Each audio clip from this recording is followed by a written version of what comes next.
Assalamualaikum warahmatullahi wabarakatuh. Saya Fadila Zara dari 10 IPS 3 ingin mempresentasikan hal observation saya yang berjudul pengaruh penggunaan jenis gula terhadap kualitas kue kembang goyang dari tepung kacang hijau. Bab 1. Pendahuluan. Latar belakang masalah. Kue kembang goyang adalah jajanan tradisional khas Betawi yang hingga saat ini masih digemari masyarakat.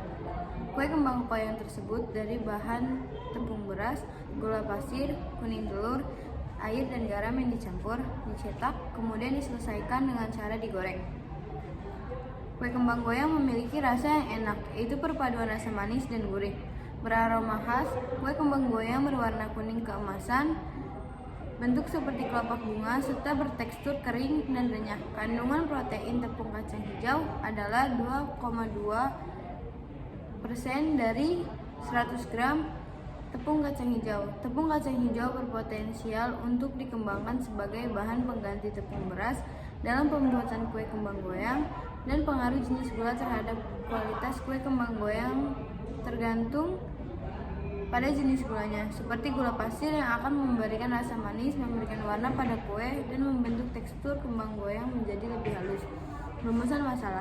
1. Adakah pengaruh penggunaan jenis gula yang berbeda, yaitu gula pasir, gula palem, dan gula kelapa terhadap kualitas kue kembang goyang? Tepung kacang hijau ditinjau dari aspek warna, rasa, aroma, dan tekstur. 2. Bagaimana tingkat kesukaan masyarakat terhadap kue kembang goyang tepung kacang hijau dengan penggunaan jenis gula yang berbeda? 3. Berapa kandungan protein pada kembang goyang hasil eksperimen terbaik? Tujuan penelitian untuk mengetahui adakah pengaruh penggunaan jenis gula yang berbeda, yaitu gula pasir, gula palem, dan gula kelapa terhadap kualitas kue kembang goyang tepung kacang hijau, ditinjau dari aspek warna, rasa, aroma, dan tekstur. 2. Untuk mengetahui tingkat kesukaan masyarakat terhadap kue kembang goyang tepung kacang hijau dengan penggunaan jenis gula yang berbeda. 3. Untuk mengetahui kandungan protein pada kue kembang goyang tepung kacang hijau hasil eksperimen terbaik. Manfaat penelitian. 1. Bagi penulis. Manfaat bagi penulis adalah penelitian ini dapat dijadikan patokan untuk memperluas wawasan penulis dan demi memenuhi tugas sekolah. 2. Bagi siswa. Menambah pengetahuan siswa tentang budaya Betawi khususnya kembang goyang. 3. Bagi masyarakat umum, sebagai pedoman atau ajakan untuk dapat menjaga dan melestarikan budaya Indonesia. Bab 2. Landasan teori. Deskripsi teori. Pada bab ini dapat dijabarkan mengenai tinjauan pustaka yang meliputi tujuan tentang kacang hijau, tepung kacang hijau, kue kembang goyang, gula, jenis-jenis gula, kualitas, pengaruh penambahan penggunaan jenis gula terhadap kue kembang goyang dari tepung kacang hijau. Pengertian tentang kacang hijau. Kacang hijau adalah sejenis tanaman budidaya palawija yang dikenal luas di daerah tropika.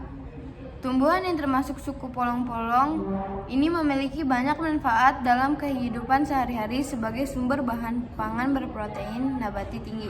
2. Pengertian tentang tepung kacang hijau.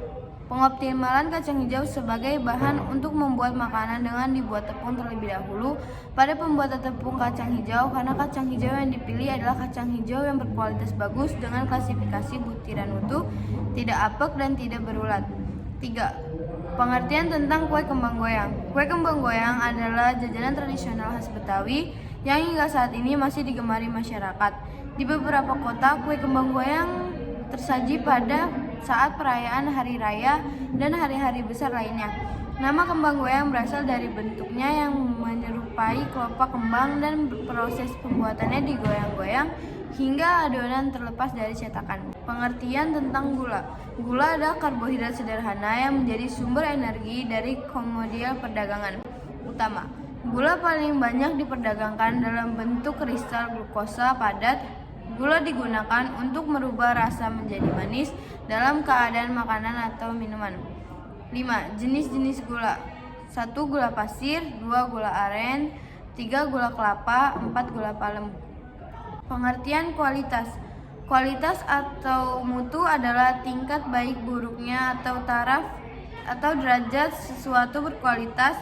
Diartikan bahwa sesuatu mempunyai kualitas atau mutu yang baik. Kerangka berpikir. Pengaruh penggunaan jenis gula terhadap kualitas kue kembang goyang dari tepung kacang hijau.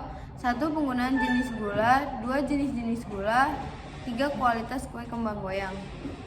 3. Metode penelitian. A. Jenis penelitian. Penelitian merupakan penelitian kualitatif. Penelitian ini dapat digunakan untuk memahami interaksi sosial, misalnya dengan melakukan wawancara mendalam sehingga akan ditemukan pola-pola yang jelas, yaitu penelitian secara mendalam. Sebuah pengertian penelitian kualitatif yang dikemukakan oleh Satori dan Komariah.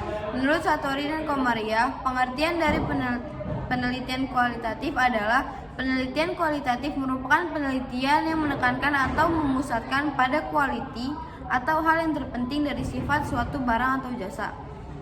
Metode penelitian. Penelitian yang dilakukan oleh siswa di wilayah Setu Babakan Depok yaitu kembang goyang dengan subjek penelitian produsen pembuat kue kembang goyang tersebar di DKI. Adapun penelitian para siswa berkunjung langsung ke lokasi wilayah Setu Babakan Depok dan langsung meneliti dan melihat cara membuat kembang goyang yang akan dibudidayakan oleh warga Betawi.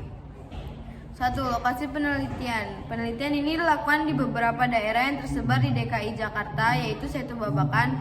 Sebagai kampung budaya Betawi, Setu Babakan terletak di Srengseng Sawah, Kecamatan Jagakarsa, Jakarta Selatan, Indonesia. Waktu penelitian. Waktu pelaksanaan dilakukan pada hari Senin, tanggal 24 November tahun 2022. Penelitian ini dilakukan di Perkampungan Budaya Betawi, Setu Babakan, yang terletak di Jakarta Selatan. Sumber data. 1. Data primer. Data primer adalah data yang langsung diperoleh peneliti secara langsung dan narasumber, contohnya kuesioner dan angket. Data sekunder. Pada penelitian ini menggunakan data sekunder, yaitu pengumpulan data secara tidak langsung melalui buku-buku, literatur, artikel, jurnal, serta situs di internet yang berkaitan dengan penelitian yang dilakukan. Analisis data. Untuk mempermudah pemahaman dan penulisan dalam menyusun makalah ini, maka dalam penyajian penulis membagi secara sistematis ke dalam 3 bab yang secara garis besarnya dapat dijelaskan sebagai berikut. Bab 1 merupakan pendahuluan yang berisi uraian mengenai latar belakang masalah, rumusan masalah, tujuan dan manfaat penelitian. Bab 2 merupakan landasan teori yang berisi tentang uraian mengenai deskripsi teori dan kerangka berpikir. Bab 3 merupakan metode penelitian yang berisikan uraian tertentu mengenai jenis penelitian, sumber data, teknik pengumpulan data, dan analisis data.